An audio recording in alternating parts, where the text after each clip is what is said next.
Hi guys! So I'm going to attempt this video with the balcony door open because it's nice, but I apologize if there's any sudden noise from traffic. So today I want to talk about how to overcome anxiety in conversations, and basically so you can experience confidence in conversation. And I'm going to talk mainly about one-on-one conversations because I know that they are usually the most challenging and the most intimidating. And that can, especially happen with new people, when you're getting to know someone, when you're going on dates, but also with acquaintances and friends and even family. I know it can still be challenging to have that one-on-one conversation when you lack self-esteem. And I just wanted to make a note on that, actually, the difference between self-esteem and self-confidence. So to me, self-esteem is reflected in how you view yourself and your worth, whereas self-confidence is reflected in how you view your abilities to do things successfully. So I know we use the word self-confidence to mean self-esteem, but to me, self-esteem is the most important kind of deeper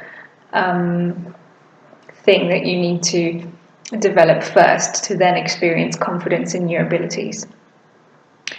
So I would say in these one-on-one situations, the biggest fear, or one of the biggest fears, is probably not knowing what to say. And whether that's, to start the conversation off or to keep it going. And I think paired with that is also the fear of the awkward silences. And I think when you have this fear of not knowing what to say, you're very much in your head, which makes it worse, because you're letting your mind and that fear take over, which actually creates more anxiety and more of a block of finding the words, finding something to say.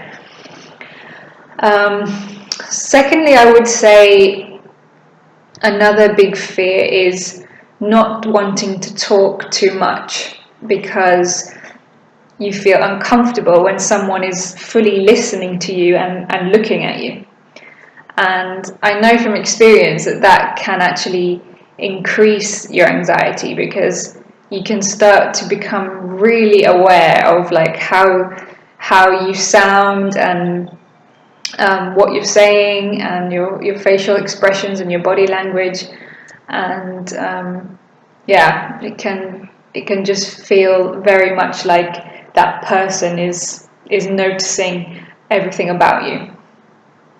And connected to that, I would also say a fear of talking about yourself because you don't know what to say, or because you're worried about what to say. You might feel like you don't want to say the wrong thing, or you might even have a fear of talking about yourself because you feel like it's an arrogant thing to do, even though you don't do it. And due to that reason, you might notice that one of your strategies is to ask the person you're with a lot of questions so that they are doing the majority of the talking.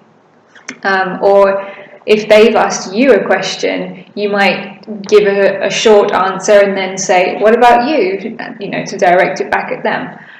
And it's fine to do that, sometimes, but when you are relying on that phrase, like to get the conversation as quickly as possible back to the other person because you don't want to talk about yourself, then it can sound repetitive, and it's not always enjoyable for the other person to have to keep talking. They also want to find out about you. The other thing is eye contact, which I know can also be uncomfortable, particularly when you are the listener, actually, because I feel like the listener, there's more need for the listener to look at the person who's talking. Whereas the person talking, there's more freedom to look like I'm doing now. Like we naturally look up or look to the side when we're thinking and talking at the same time. So how to deal with all of this? I think the most important thing is to uncover the real reasons why you feel scared or uncomfortable in these situations. So I'm going to break it down into like the main points that I just discussed, the main kind of fears. So firstly, why do you get this fear or block of not knowing what to say? So I think that it's kind of down to trying too hard and being too much in your head. And also, if you tell yourself that you don't know what to say, you're going to believe that. So that's another block there.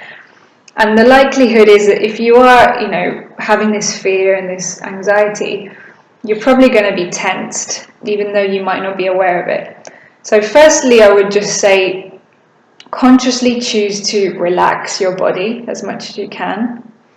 And, you can roll your shoulders back as well. And just try to be present. And by that, I mean present to what is in front of you and what's going on around you, and obviously with the person you're with.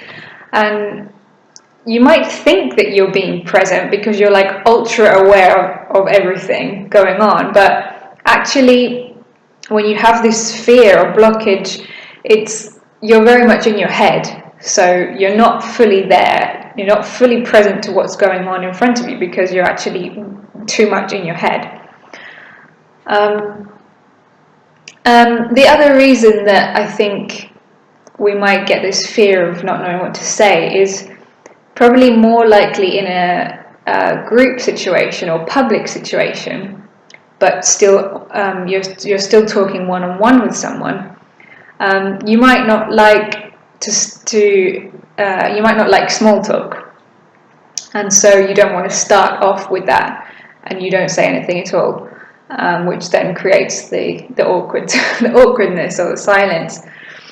So I mean, here, just know that small talk is necessary to start off conversations usually, especially with new people, and it doesn't have to be cliche or boring. Just like I said before, if you're present to what's going on in front of you, it can just be a comment about what you notice or what you're noticing. So whether it's a comment about what the person's wearing, or asking what they think about the music or the food, or how they know the host, for example, and then just take it from there. And also try to find things that you are both interested in to talk about. You don't have to be the passive one who's just always listening and going along with whatever the person's talking about. You can take an active role in that so that it's actually interesting for both of you. Second question, why are you reluctant to talk about yourself? So here I believe that this is to do with the fact that you don't believe you have anything interesting to say, or you don't want to be judged by what you say. And I think it's really important to actually take the time to consider, what are you passionate about? What do you like to do in your free time? What's your home environment like? What cool stories do you have from your past that you could share?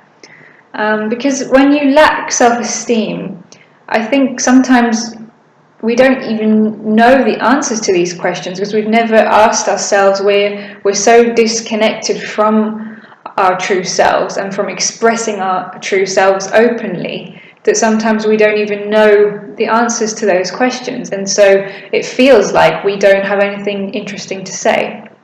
But I can guarantee that you do have lots of interesting things to say. So yeah, just taking the time to ask yourself those questions, when you're alone, so you know. And really, there's no need to pretend or filter anything. In fact, the more honest and real you can be about yourself, the more confidence you're going to portray, because there's really nothing more attractive than being real and authentic. And ironically, it's the thing that we are most scared to do. So thirdly, why do you feel uncomfortable when someone is listening to you? So I think that this is probably because you feel like that the person who's listening to you and looking at you, you feel like they're noticing all your imperfections. And that's because that's how you view yourself. That's how you are seeing yourself, all your imperfections. And really, the only way to change this is to change the way you view yourself. It's about the relationship you have with yourself, the beliefs you have about yourself. And that comes from self-acceptance, self-love, self-compassion. And once you develop these things, then when you are with others and you're in these one-on-one conversations, you'll find that you're no longer worrying about what you used to worry about, because you're at peace with yourself. You allow yourself to make mistakes. It's no big deal, and you allow yourself to share things openly, honestly, and you know deep down that nothing that you say or do is going to affect your self-worth. So it's a big thing, when you do lack self-esteem. It's a lifelong commitment and practice to develop this self-acceptance and self-love. But yeah, it's super important.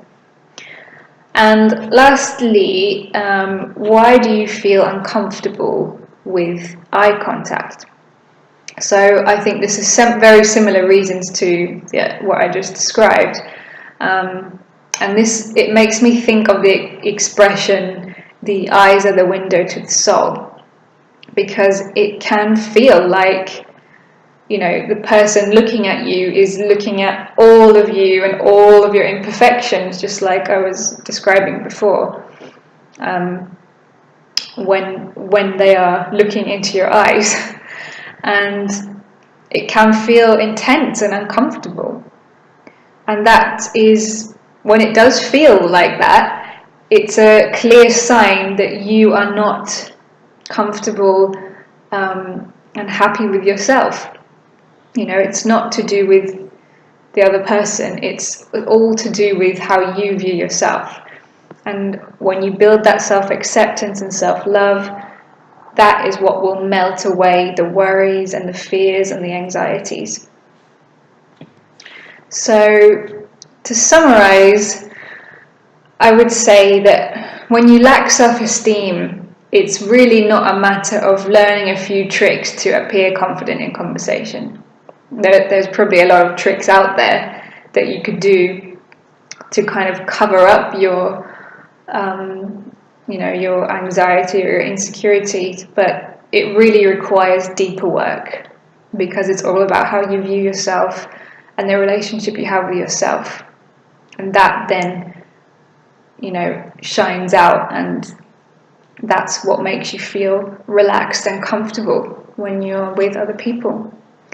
So I hope you realize how important that is. It's so worth it to commit to that.